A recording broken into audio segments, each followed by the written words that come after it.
पागल है सर, दिखता नहीं तेरे को?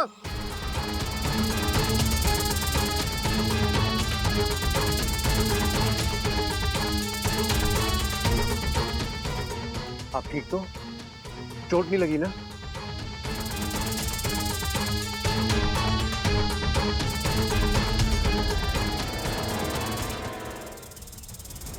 बब्बर जी! क्या?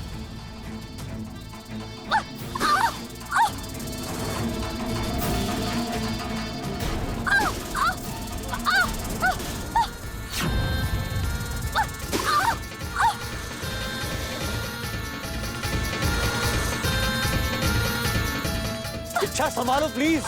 बब्बर जी आप दूर रहिए। फेंको इच्छा, फेंको उसे।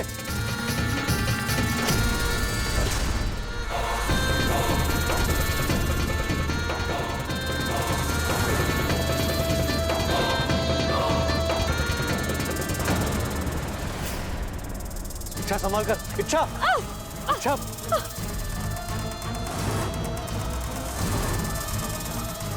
इच्छा संभाल के।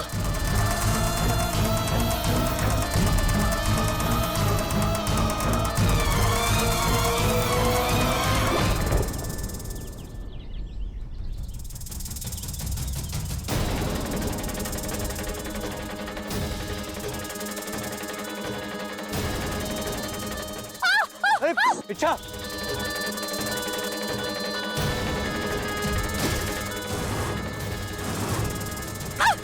इच्छा तुम। बब्बर जी आप दूर रहिए, आप दूर रहिए। बेटा दादी।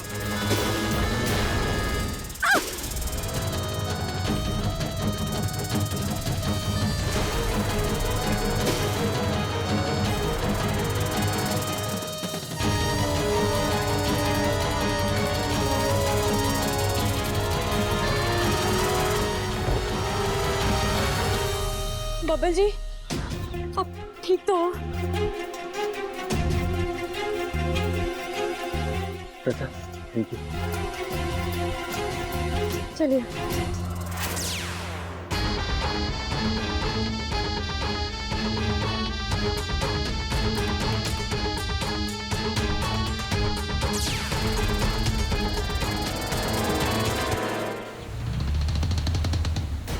पता नहीं इतनी ताकत कहां से आ गई इच्छा में। कोबराज को मात दे दी उसने। पानी फन के ऊपर जा चुका है। इच्छा के विरोधी तेवर अपनी हदें पार कर रहे हैं। वो ना तो खुद बब्बल को मार रही है और ना ही हमें उसे मारने दे रही है। अगर ऐसा ही चलता रहा तो हम नागिस्तान के नियमों पर कभी भी अमल नहीं कर पाएंगे।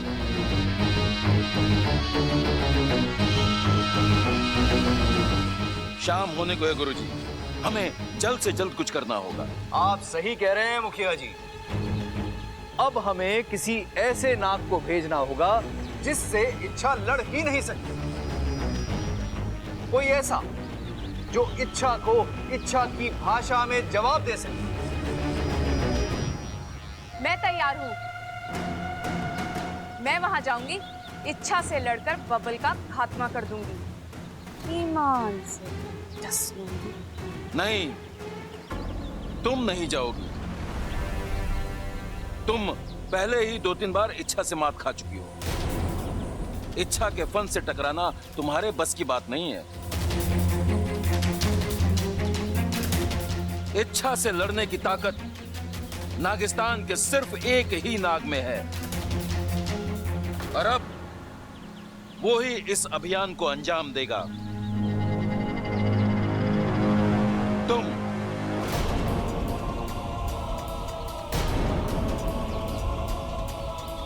तुम जाओगे इंसानी बस्ती। मुखिया जी, मैं कैसे? मैं जानता हूं कि तुम्हारे लिए आसान नहीं है, लेकिन एक तुम ही हो जो। नहीं मुखिया जी, मैं आपके सामने फन फैलाता हूँ, अपनी पूंछ रगड़ता हूँ। मुझसे ऐसा पाप मत करवाइए। एक बाप अपने ही फन से अपनी सपोली को कैसे? हम तुम्हें इच्छा को मारने के लिए नहीं कह रहे हैं शेषु। तुम्हें इच्छा को बबल की ढाल बनने से रोकना है और बब्बल को मारना है। जाओ शेषु, इच्छा को उसके कर्तव्यों का एहसास दिलाओ। बताओ उसे कि नागिस्तान ने उसके लिए क्या क्या किया है। आज अपने प्यार की खातिर जिस जिंदगी को वो दांव पर लगा रही है, वो जिंदगी भी नागिस्तान की ही देन है। लेकिन मुखिया जी, शेषु, हमारी इच्छा से कोई दुश्मनी नहीं है और ना ही बब्बल से, लेकिन अब हालात ही कुछ ऐसे हैं कि मजबूरन हमें। मैं आपकी बात समझ रहा हूं, लेकिन बब्बल मेरा दामाद है, मेरे परिवार का हिस्सा है। मैं ना ही उसका घात कर सकता हूं, ना ही इच्छा का। जज्बाती होकर मत सोचो शेषु, हमारे पास अब ज्यादा वक्त नहीं है। तुम अभी जाओ और जाकर बब्बल को खत्म कर दो। और यदि इच्छा बीच में आए तो उसे कैसे संभालना है, यह तुम अच्छी तरह से जानते हो।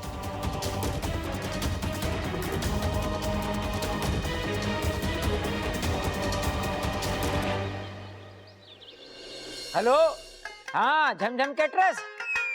हाँ हाँ, खड़क बोल रहा हूँ, खड़क। 25 आदमियों का खाना बनना है, ऐसा कुछ करना कि 50 लोगों को हो जाए। अरे हो जाएगा, कोशिश कर। अरे वैसे भी गर्मी है, गर्मी में आदमी खावे ना, पानी ज्यादा पीवे है, समझ गया? खड़क, प्रबल, हवन कुंड ले आया? हाँ हाँ दादी, यो रहा हवन कुंड, यो आ गया हवन कुंड। और सबल, पूजा की सामग्री सब तैयार है ना? सब तैयार है दादी। चल।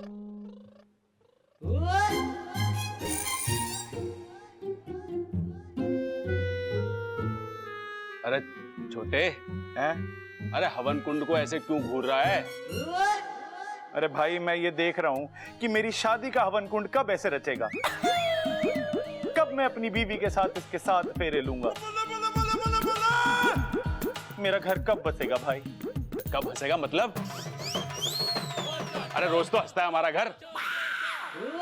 मैं इस बात का पूरा ख्याल रखता हूँ कि हमारे घर में हर किसी के चेहरे पर हंसी रहे, इसलिए छोटी मोटी कॉमेडी भी कर लेता हूँ। यार वो तो मैं भी कर लेता हूँ, लेकिन इस वक्त हंसने की बात ना कर रहा हूँ मैं बात कर रहा हूँ कि मेरा घर कब बसेगा। अरे तुझे शादी के साइड इफेक्ट के बारे में कितनी बार बता चुका हूँ, तू मानेगा ना? शादी करके ही छोड़ेगा। हाँ। अरे छोड़, मुझे बहुत सारी तैयारी करनी है। दादी, मैं भी आपकी कुछ मदद कर दूं? हमें इस चीज का ख्याल रखना है कि पूजा में किसी भी चीज की कोई कमी ना रहे। ऐसा हो भी नहीं सकता। नागंजना देवी इस मामले में बहुत कड़क है। अब वैसे दादी, आपको ये नागंजना देवी के बारे में पता कैसे चला? अरे ऐसे लोगों का थोड़ी ठिकाना होता है, आज यहाँ कल वहाँ।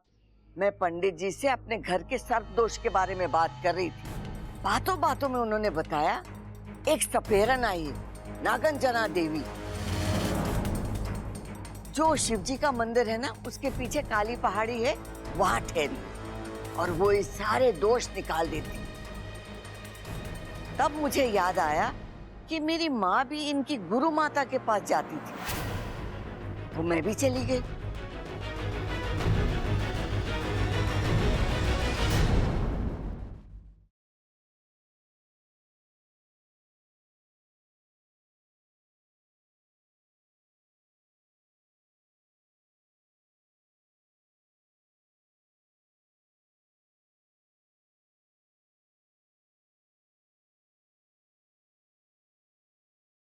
गुरु मैया आशीर्वाद दीजिए कि आज हमारी पूजा सफल हो जाए।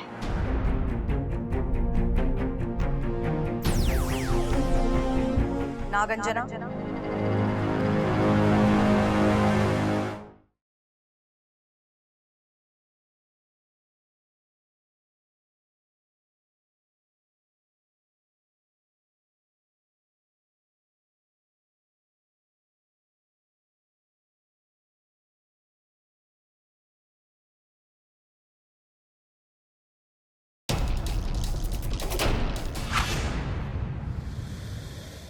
कद्रुसूत शेष जगत मते देहि मे शरणं गतः। कद्रुसूत शेष जगत मते देहि मे शरणं गतः।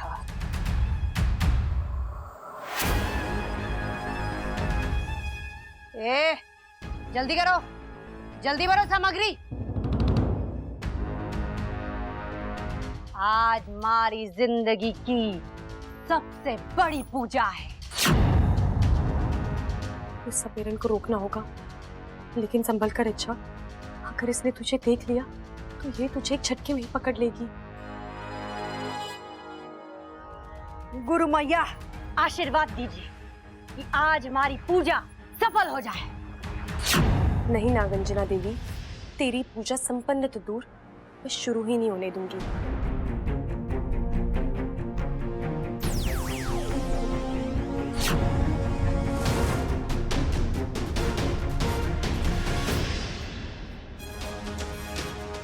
नागिस्तान आज तक कोई सपेरा नहीं पहुंच पाया, वहां नागंजना पहुंचेगी। नागंजना, गुरु मैया, आप यहाँ क्यों? हम अपनी शिष्या से मिलने नहीं आ सकते? जी बिल्कुल आ सकती हैं। ये तो हमारा सौभाग्य है कि आप। हम यहाँ एक विशेष कार्य से आए हैं। हमें हमारी दिव्य दृष्टि से ये पता चला है कि करचुरा के जंगल में एक नागमणि वाली नागिन है। जाओ, उसे पकड़कर वो नागमणि हासिल करो। जो आ गया गुरु मैया, बस आज की ये पूजा संपन्न कर लूं, फिर नहीं, नहीं। ये सब कुछ इंतजार कर सकता है, पर वो नागमणि, वो मुझे अभी चाहिए। और ये मेरा आदेश है। जाओ, मेरे आदेश का पालन करो। जो आ गया। चलो।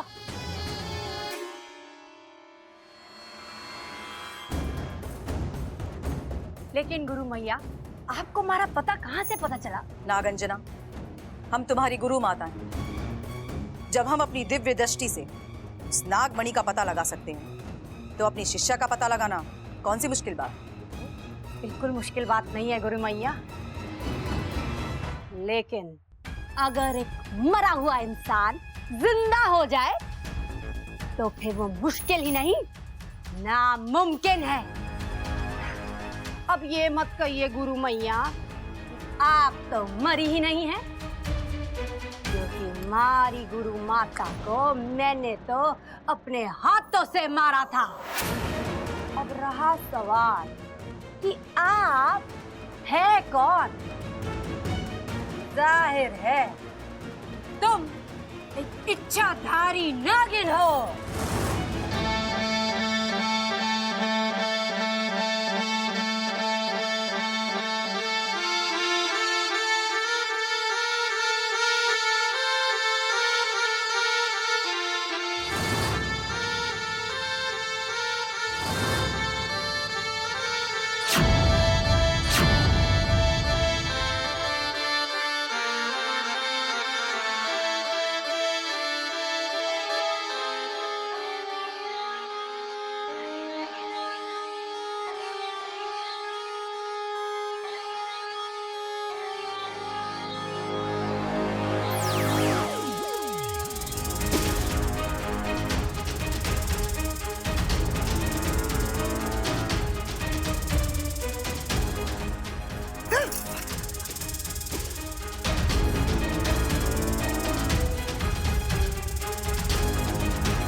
अच्छी खासी हाथ में आई थी वो इच्छाधारी नागिन।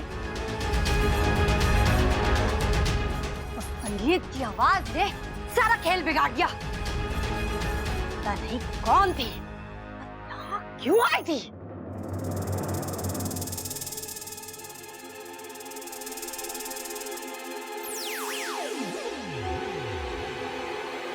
आखिर कौन था बाहर?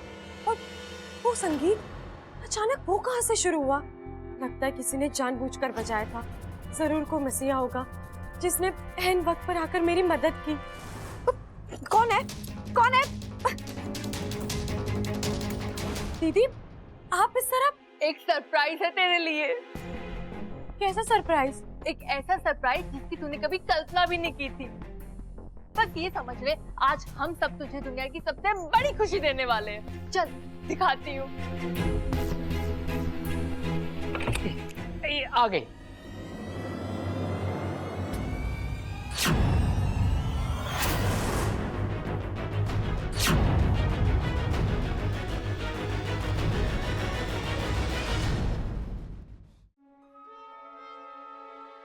गौर से देख इन्हें और पहचानने की कोशिश कर।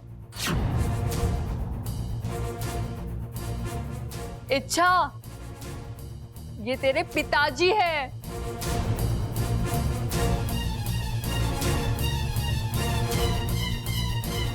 कैसे पहचानेगी छोरी? इसकी तो याददाश्त गई भी है। इसे तो कुछ भी ना याद है, न इसके माता पिता, न घर बार, न खानदान, कुछ भी तो नहीं।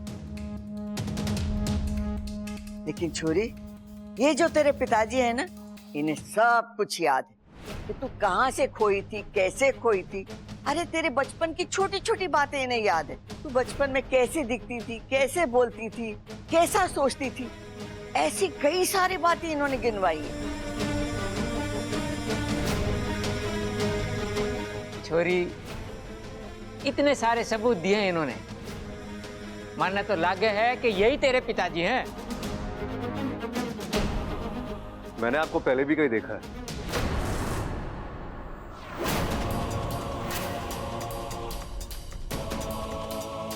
अब ये कैसे हो सकता है? मैं तो शहर में पहली बार आया हूँ, वो भी इच्छा को लेने। लेकिन आपको कैसे पता चला कि इच्छा यहाँ है? छोरा, तू तो एक दरोगा की तरफ पूछताछ कर रहा है। पूछने दीजिए कौशल्या देवी, मैं बताता हूँ। मेरे एक दोस्त हैं गिरधारी लाल, जो सरकारी सेवा में है और हाल ही में उनका तबादला यहाँ हुआ है। बस अभी कल परसों इन्होंने इच्छा को यहाँ की सड़कों पर देखा और वो चौंक गए। उन्होंने फोन करके मुझे कहा कि शायद आपकी बेटी यहाँ है। बस फिर क्या था, पिता का मन। मैं सब कुछ छोड़ छाड़ कर यहाँ चला आया और मुझे मेरी बच्ची मिल गई। छोरे, हो गई तसल्ली या और कुछ पूछना बाकी है? नहीं पिताजी, सिर्फ इनके कहने से हमें कैसे मान ले कि ये इच्छा के पिताजी है।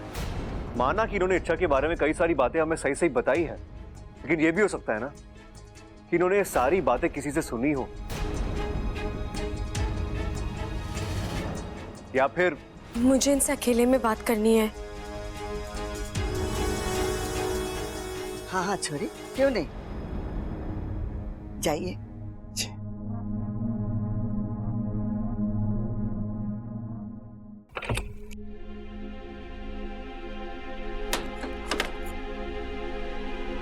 पिताजी, पिताजी, ये सब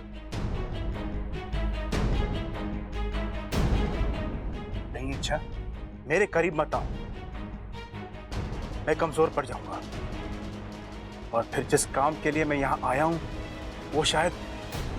आप किस काम से आए हैं यहाँ? उसी काम से जो तू पूरा नहीं कर पा रही है। मैं बबल को खत्म करने आया हूँ।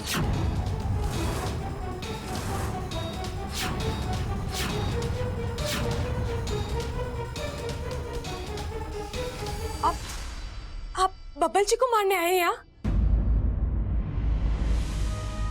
पिताजी, बब्बल जी आपके दामाद है।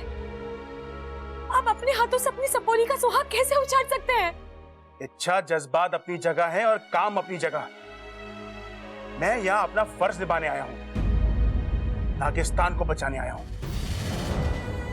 कुछ फर्ज रिश्तों से भी बड़े होते हैं। नहीं, आप झूठ बोल रहे हैं।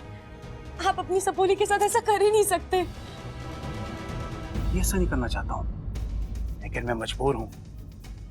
बब्बल अगर जिंदा रहा तो नागिस्तान का अस्तित्व खतरे में पड़ जाएगा।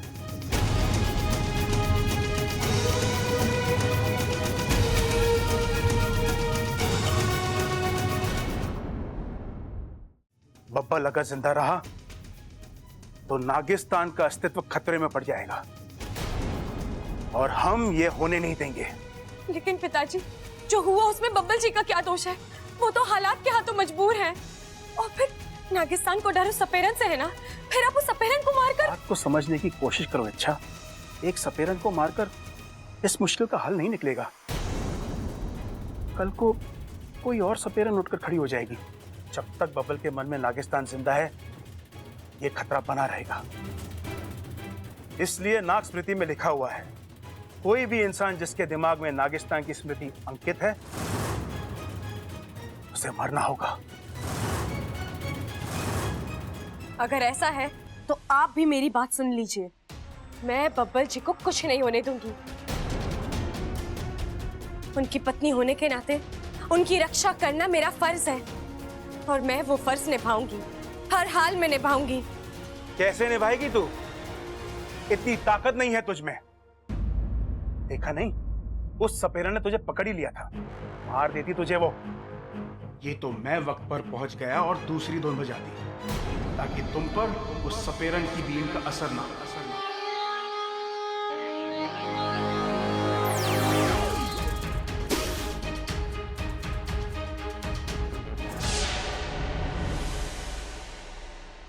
तू उस सपेरन को नहीं रोक पाएगी। वो तुझे मात दे देगी और फिर बब्बल से नागिस्तान का पता उगलवा लेगी और फिर नागिस्तान। नहीं पिताजी, मैं उस सपेरन को रोकूंगी। वो नागिस्तान तक नहीं पहुंच पाएगी। नागिस्तान भी सुरक्षित रहेगा और बब्बल जी भी। तो तू क्या मुझे भी रोकेगी? अगर आपने बब्बल जी की जान लेने की कोशिश की तो मैं ढाल बनकर आपके और उनके बीच खड़ी रहूंगी।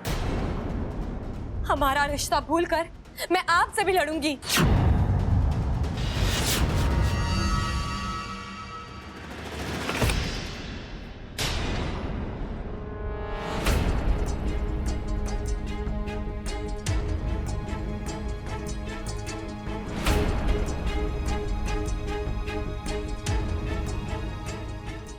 हो गई बात?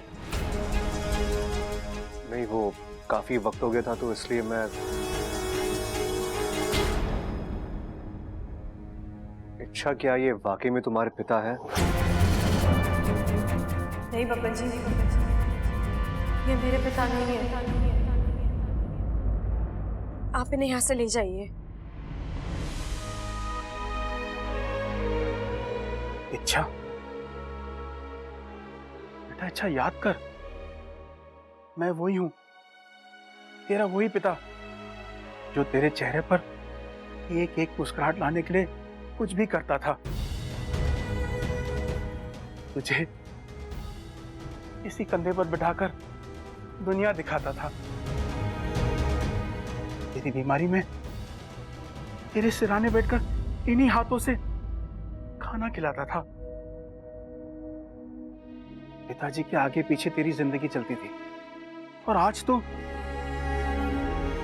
इच्छा, अपनी आंखें बंद कर, अपना हाथ मेरे सर पर रख और अपनी मन की आंखों से देख मुझे। क्या तू अब भी यही कहेगी कि मैं तेरा पिता नहीं हूं?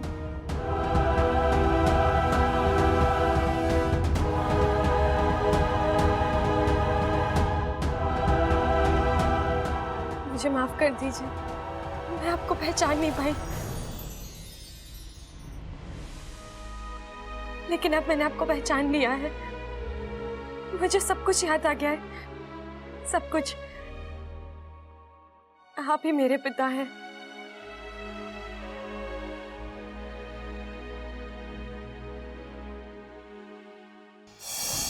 शिव जी ने हमारी प्रार्थना सुन ली, हमारी छोरी की याददाश्त वापस आ गई।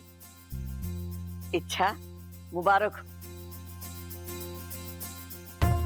ए माँ, सालों बाद बाप बेटी का मिलन हुआ है। आज का दिन हमारे लिए किसी त्योहार से कम ना है, क्यों भाई? अरे क्या बात कर रहे हो पिताजी? इनसे कहो कि आज का दिन हमारे लिए किसी त्योहार से कम ना है। अरे भाई, पिताजी भी तो वही कह रहे हैं। अच्छा, हाँ। अरे मुझे तो इनकी शक्ल देख के लगा कि कुछ और बड़बड़ा रही है। ओ भाई चुप हो जा वरना तेरी शक्ल बिगाड़ दूंगा मैं। अरे दादाजी मैं हूँ, मेरी क्यों बिगाड़ती? बबल, वहाँ खड़ा खड़ा क्या देख रहा है? ससुर जी के पैर नहीं छुएगा?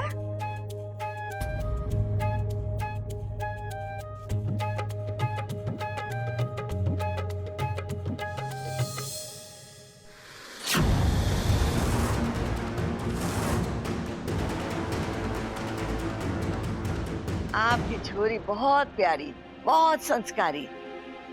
6 महीना पहले हमारे पोते बबल को मिली थी। इस घर में आकर रहने लगी, पहले बेटी बनकर और फिर बहू। अरे मारे घर में तो एक पत्ता भी ना हिलता उसकी मर्जी के बिना। इस घर में इच्छा को किसी चीज की कोई कमी नहीं, सारे रिश्ते मिल गए हैं उसे यहाँ। लेकिन माँ बाप का प्यार उसकी जगह तो कोई नहीं ले सकता। मेरी शिवजी से हमेशा प्रार्थना थी कि वो अपनी लीला दिखाए और इच्छा को उसके माँ पिताजी से मिला दें। इतना ही नहीं माँ जी, आज शिवजी ने मुझे मेरे अपनों की सच्चाई से भी वाकिफ करा दिया है। इच्छा की खुशी इस घर की खुशी, और ये खुशी हम जोर शोर से मनाएंगे। कल इस घर में जश्न होगा। अरे कल क्यों दादी, आज क्यों नहीं? अरे छोरा, आज पूजा है ना, जश्न के लिए वक्त कहाँ मिलेगा? अरे दादी वक्त मिलेगा, पूजा 12 बजे के बाद है ना। उसके पहले थोड़ा बहुत जश्न तो मना ही सकते हैं ना हम लोग, क्यों? सही कह रहा तू छोटे है, ये ले पैर। लेकिन तब तक अगर पिताजी ने बब्बल जी के साथ कुछ नहीं, मैं ऐसा नहीं होने दूंगी।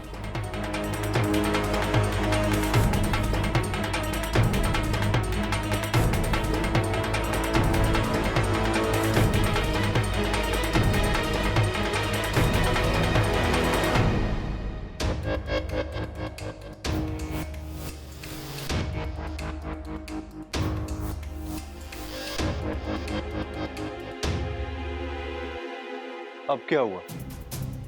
तुम अब भी दुखी हो? क्या कमाल करती हो यार तुम। इतने दिनों बाद तुम्हारी याददाश्त वापस आई है, तुम अपने पिताजी से मिली हो। अरे तुम्हें तो खुश होना चाहिए। अच्छा एक बात बताओ, तुमने पहले अपने पिताजी को पहचानने से इनकार कर दिया, फिर हाँ बोल दिया, ये मामला क्या है? कुछ तो बोलो, मैं ही बोले जा रहा हूं, बताओगी तुम? बबल जी, आपको आपके सारे सवालों के जवाब मैं बाद में दूंगी। पहले आप मेरी बात ध्यान से सुनिए। आप मेरे पिताजी से दूर रहेंगे। क्यों? प्रॉब्लम क्या है? अरे अच्छा, मुझे तो वो अच्छे लगे। मेरा मतलब है कि उन्होंने इतने सबूत भी तो दिए कि वो तुम्हारे पिता है। तो फिर अच्छा, उनकी बताई हुई कहानी में और तुम्हारी कहानी में कोई फर्क है क्या? तुम उन्हें पसंद नहीं करती हो? नहीं, ऐसा कुछ नहीं है। तो फिर बात क्या है? वो मैं आपको अभी नहीं बता सकती बब्बल जी। और आप मुझसे बिना कोई सवाल किए मेरी बात नहीं मान सकते क्या? नहीं मान सकता। तुम जब भी मुझसे कुछ छुपाती हो ना, मुझे डर लगता है तुम्हारे लिए, चिंता होती है तुम्हारी, टेंशन होता है मुझे। अच्छा हम पति पत्नी हैं, तो हम दोनों के बीच लुका छुपी किस लिए? खुलकर बताओ ना, बात क्या है? अच्छा कहीं तो मैं ऐसा तो नहीं लग रहा कि वो तुम्हें अपने साथ ले जाएंगे? हाँ, यही डर है मुझे। अच्छा पागल हो तुम, हाँ? कुछ भी सोचती हो यार। अरे अच्छा तुम्हारे पिता तो क्या मौत भी हमें एक दूसरे से अलग नहीं कर सकती। बब्बल जी, ऐसी बेहुदा बातें मत कीजिए। क्या हो जाता है तुम्हें?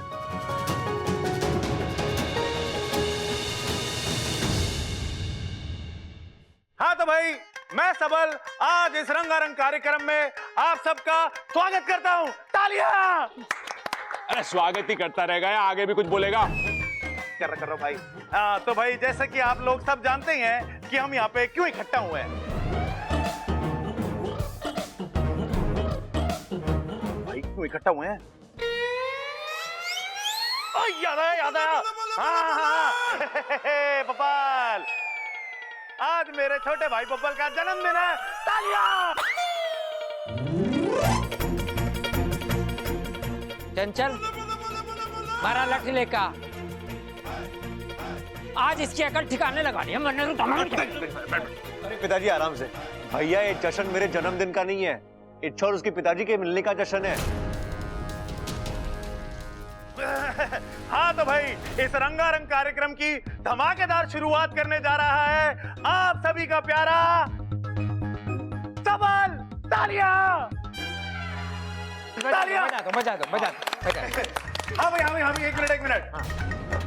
तो दादी, इस कार्यक्रम की शुरुआत में अपनी क्लासिकल आवाज में एक क्लासिकल सॉन्ग पेश करने जा रहा हूँ मैं। दादी जीता है।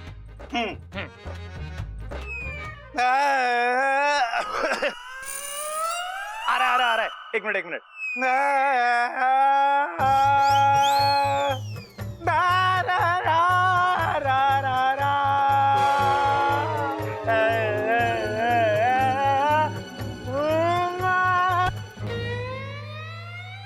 सबल, चुप कर जा।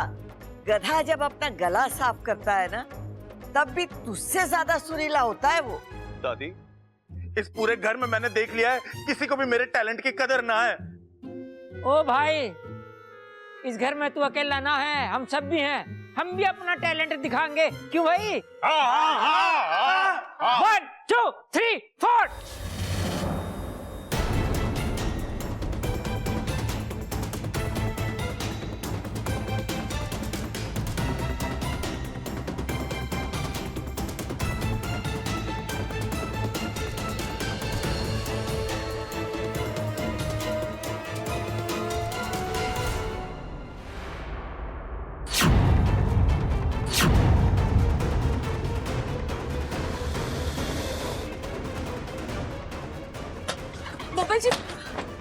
बब्बल जी आइए, बैठिए यहाँ पर। अच्छा, मैं बैठिए।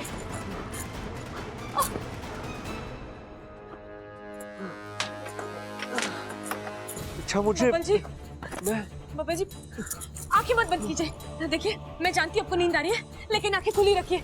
आंखें खुली रखिए बब्बल जी, आंखें खुली रखिए। बब्बल जी, बब्बल जी, लगता है पिताजी ने बब्बल जी को डस लिया है। उनका जहर तो मुश्किल से 3 मिनट बचे हैं, उससे पहले बब्बल जी को बचाना होगा, वरना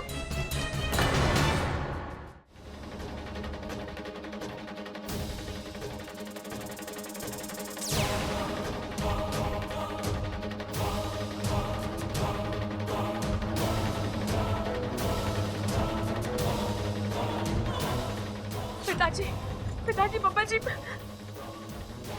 मेरे जहर से उसे बचाना मुश्किल है। अच्छा, तुम ये नहीं कर पाओगे। पिताजी ऐसा मत कीजिए, मेरे बब्बल जी को बचा लीजिए।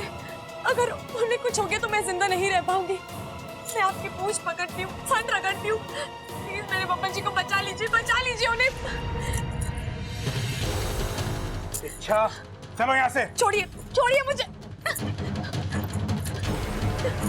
अच्छा, मैंने कहा चलो, छोड़ो से, कोने दो से। छोड़िए।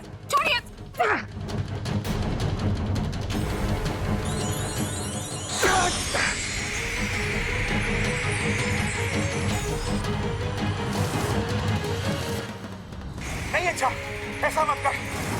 बब्बल को बचाने का मतलब है नागिस्तान की दवाई। ये तो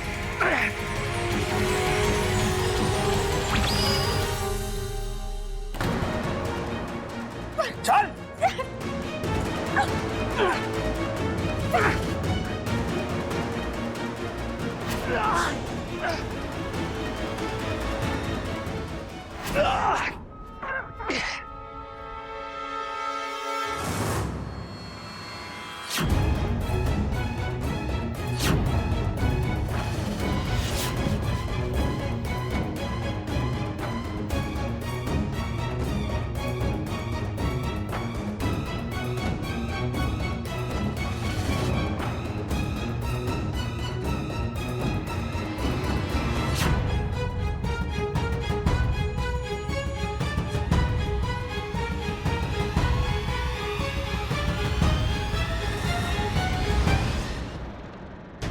बबल जी, बबल जी, बबल जी, बबल जी।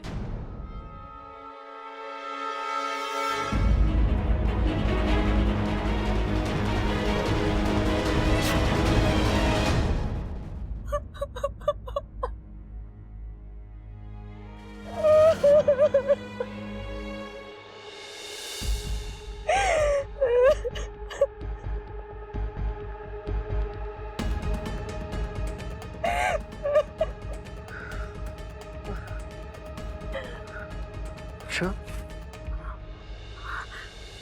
बबल जी, आप ठीक है?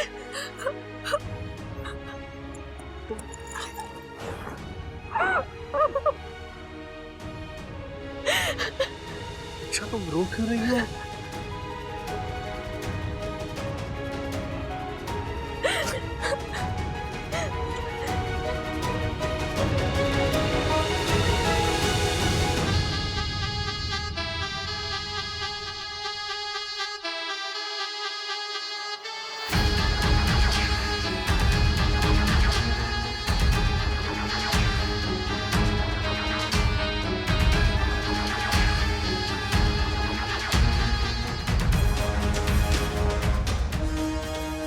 कौशल्या जी, प्रणाम। प्रणाम। पूजा की तैयारी हो गई? आपने पूजा के लिए जो जो सामग्री कही थी सब ला के रखी। हमारी तरफ से भी हम पूरी तैयारी करके आए हैं। वो देखो जी, बब्बल भी आ गया।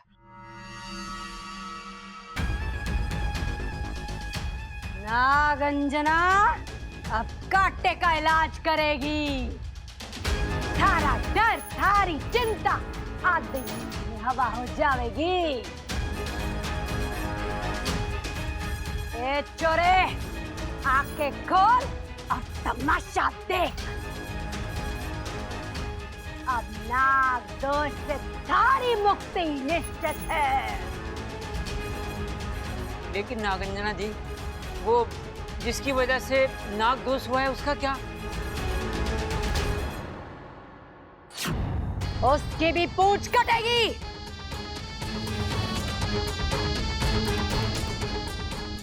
नागंजना की बीन को ईश्वर का वरदान है। वो नाग के अंश से वंश तक सबका सर्वनाश करेगी। नागंजना जी, हम किसी का बुरा नहीं चाहते। बस आप तुम्हारे पोते बबल को इस नाग दोष से मुक्ति दिला दो, हमारे लिए वही काफी है। अब इस सपेरन को रोकना मुश्किल है। ये आज पूजा करके ही दम लेगी। क्या करूं?